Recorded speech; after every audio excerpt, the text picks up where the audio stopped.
Hello and welcome to the Project Save the Day podcast. My name is Marie. And I'm Vasu. Today we'll be discussing the risks you take while browsing the web and how to protect yourself from those risks. Let's start with your passwords. Do you think your password is strong enough? Let's check with these 4 criteria. First, is your password considered a common password?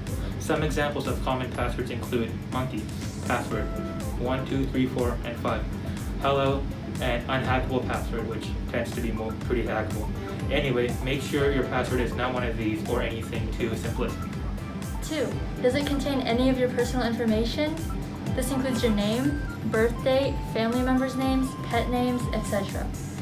Hopefully this doesn't apply to your password. It always contain a few symbols in the mix. Some symbols you can add are exclamation mark, add, pound, $, and percentage, and etc. Finally, how long is your password?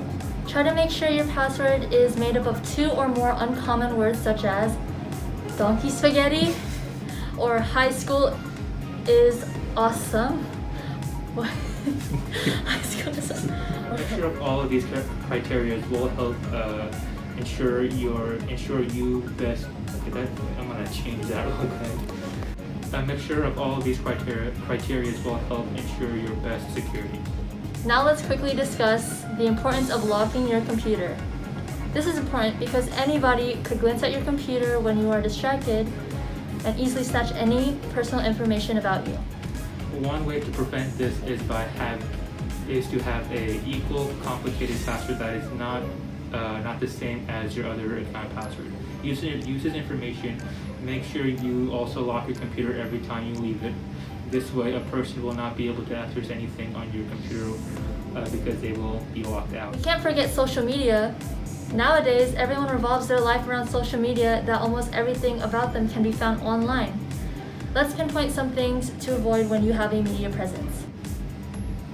First and most importantly, don't post or link any personal information such as your home address, phone number, and government information such as the social security numbers. Don't constantly or ever post your location.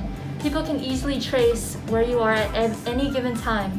Don't expose people online. This will put a target on your back. People might try to be petty and attack you in person by finding your address, which should not be on your social media. Last but certainly not least, don't post your future plans on the interwebs. Some plans include where you will be going for vacation and for how long. People can take advantage of this by going to your house and rob you while you're away. But think about this, we use the internet every day. Need to find answers for anything, just go on Google. But how many of the random websites we mindlessly click are actually reliable? Use these 3 tips to see if they are safe. An easy way is to make sure the URL says it's secure. This is when the beginning says HTTPS and not just HTTP. The S stands for secure. You can also check if the URL domain is made up. It would be obvious if the website name seems legit, but if the URL is made of a bunch of random letters and numbers, etc. You should also look at the ending of the URL. For example, .gov, .com, .edu, .org. These are all reliable.